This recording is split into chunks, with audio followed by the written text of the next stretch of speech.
আসসালামু আলাইকুম, শুভ সকাল।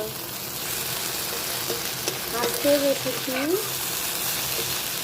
ঢেঁড়স ভাজি।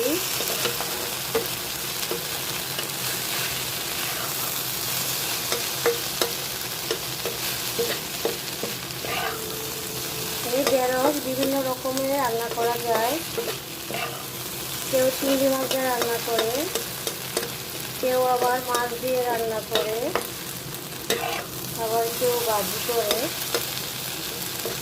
তবে ভাজিরও ভালো লাগে সবসময়। আবার ভর্তা করে খাওয়া যায়,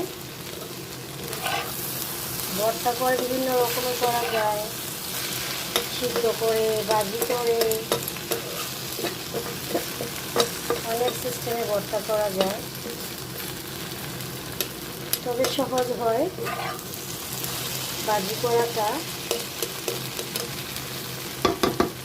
হয়ে গেল আমার ঢেঁড়স ভাজি।